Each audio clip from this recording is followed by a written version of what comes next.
हाँ मैं सारे सेंटर देख लूँगा, चलो। हाँ चलो rolling. Hello sir Avinash, rolling. Avinash, सबसे पहला सवाल यही है, कैसी रही आपकी जर्नी? हमने देखा 3 अविनाश को वहाँ पे, जहाँ पे पहला अविनाश थोड़ा एग्रेसिव था, दूसरा अविनाश थोड़ा सा रोमांटिक था, और तीसरा अविनाश एक्चुअल गेम में फोकस था। तो एक्चुअल अविनाश कौन सा था? यार मेरे लिए तो तीनों अविनाश ही थे, और वो डिफरेंट डिफरेंट फेजेस थे उस गेम के, और डिफरेंट डिफरेंट जो एक्शंस आ रहे थे मेरे सामने, तो उस पर मेरे रिएक्शंस वैसे निकल रहे थे। पहले 2 हफ्ते में तो मुझे जनता कहा गया, तो वो टैग मिला।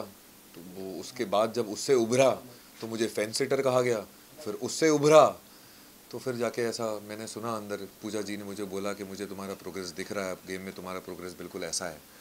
तो जब ऐसा प्रोग्रेस जैसी चीज़ें सामने आई, तो जैसे कि आपने कहा कि पहले मैं लड़ाकू था, और दूसरा मैं रोमांटिक था, और तीसरा मैं गेम चेंजर अभी बाहर निकला हूँ, तो वो भी एक मैंने टैग सुना है।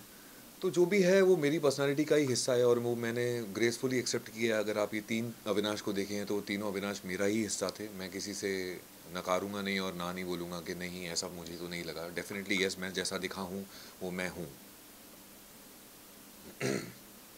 आपके पिताजी ने आपको रिमोट से रिलेटेड कुछ सिखाया तो हम जानना चाहेंगे।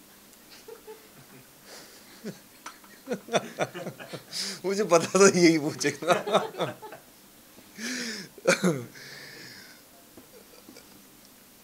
हम वो ज्ञान व्यान साइड में बहुत इम्पोर्टेंट चीज़ है ये। तो वो ना, मेरे डैड ने मुझे ऐसा कहा था कि अपना रिमोट कंट्रोल ना अपने हाथ में होना चाहिए, और ये चीज़ तो मतलब मेरा रामबाण बन गई थी बिग बॉस के घर में, कि भाई अपना रिमोट कंट्रोल अगर अपने पास रख लिया तो सामने वाले के हाथ में अगर नहीं लगा तो मेरे को वो कंट्रोल नहीं कर पाएगा, चाहे वो मुझे कितना भी पोक क्यों ना कर ले, कोई भी आके जो भी बोलना है बोल। और ये चीज़ मैंने कहीं ना कहीं सीखी है कि मैंने अपना रिमोट कंट्रोल अपने पास ही रखा, चाहे मुझे लोगों ने कितना भी पोक किया, उन्हें उसी वक्त मेरा रिएक्शन चाहिए और मैंने नहीं दिया। वो चाहते थे मैं उसी वक्त लड़ूं, मैं नहीं लड़ा, और जितना मुझे बोल के जाना था मैं बोल के निकल गया।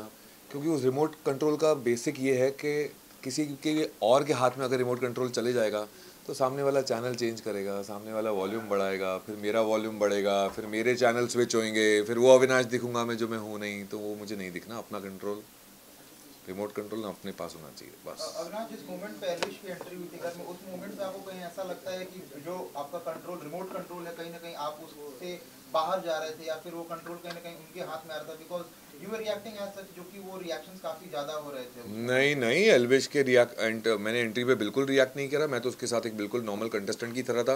वो पोक करता गया, मैं रिएक्ट नहीं किया। मैंने काफ़ी कुछ सुनना, मेरा घड़ा भरने के बाद मैंने रिएक्ट किया, जब मुझे रिएक्ट करना था तब। क्योंकि पहले वो सिर्फ मुझसे एक रिएक्शन चाह रहा था जो मुझे इंपॉर्टेंट नहीं लगा उसे देने के लिए, और मैंने तब जाके रिएक्ट किया जब मुझे रिएक्ट करना था। और मैंने खुद का चैनल बदला, और वो चैनल जो बदलने का नाम दिया था वो कृष्णा ने दिया था कि आपने सोते हुए शेर को जगा दिया, अब जेलो।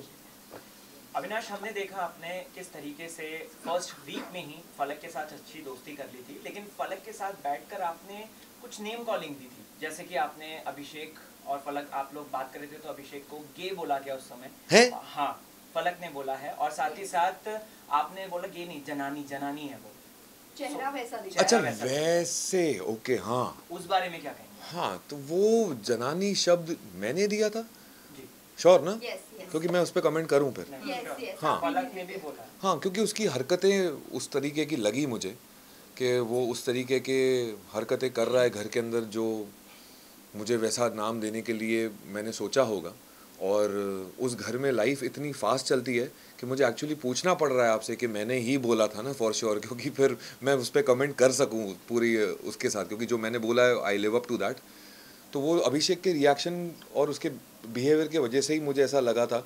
बट वो मैं टैग एक्चुअली एक ही बार यूज़ किया होगा मैंने, उसके बाद वो हट गया होगा, क्योंकि कहीं ना कहीं वो मुझे चौथे या पाँचवें हफ्ते से तो मेरे दिमाग में एक किडो नाम का मैंने टैग दे दिया था उसे, कि he is a kid for me, immature kid. लेकिन लास्ट राशन वाले टास्क के बाद मनीषा ने कहा कि अविनाश तुमसे सिर्फ इसीलिए लड़ता है क्योंकि उसे फुटेज चाहिए रहता है, तो इस बारे में क्या कहना है? मैडम, मुझे 18 साल में 11 शो करके बहुत फुटेज मिली है। मुझे फुटेज के लिए किसी से लड़ने की ज़रूरत नहीं है, और ना ही मेरा वो एम है। अविनाश, ये भी जानना चाहेंगे, जो पनिशमेंट मिली थी बेबिका को और मनीषा को, उसके बाद जब राशन का टास्क हुआ था, प्रीमियम राशन वाला टास्क हुआ था, आपने नहीं किया था जिस वजह से इन्हें राशन नहीं मिला था, और आपका कहना था कि ये लोग क्या खाना खाना राशन राशन करते रहते। हमने इतने सारे सीजन देखे सिर्फ और सिर्फ राशंस की वजह से ही फाइट हुई है, लेकिन आप एक ऐसे लौटे हो जो सिर्फ राशंस के लिए बोलते हो कि क्या राशन राशन, क्या कहना है इसके ऊपर आपका? और आपका ये कहना कि खाने के लिए आए हो, कहीं ना कहीं आपको नहीं लगता है कि गलत है? नहीं, क्योंकि खाना तो बेसिक नीड है, तो सबको चाहिए। Let me explain. तो इसमें बहुत सारे पॉइंट्स थे। सबसे पहले तो मुझे लग रहा था यार मैंने उसके रास्ते में कांटे तो डाल दिए वीकेंड के बार पे, पर अब कांटे डालने का मौका ही नहीं मिला, कोई टास्क हुआ ही नहीं। सीधा फैमिली आने लगी अंदर, सब इमोशनल हो गए एक दूसरे को, पेरेंट्स को देख के, और सब हवा में चला गया। तो मैं कब कांटा बनूं? जब वो सो रहा है तब, क्योंकि टास्क के अलावा तो वो सोता ही था मेरे हिसाब से। तो मेरे को समझ में नहीं आ रहा था मैं कब कांटा बनूंगा। और फिर उसका कैप्टनसी का टास्क आया जब उसको पनिशमेंट देनी थी। बोला यार ये फाइनलिस्ट तो ऑलरेडी बन चुका है, उसमें तो मैं कांटा बन नहीं पाया, तो मैं उसका कैप्टनसी में तो कांटा बनूं। और एक दिन पहले ही जब उसने मुझे वो OTT वाले जोन में जहाँ उनकी मंडली बैठती थी वहाँ बैठ के मुझे बात कर रहा था, तो मेरी ही लाइन थी जो मैंने उसे कही थी, मतलब अभिषेक तू कैप्टन है,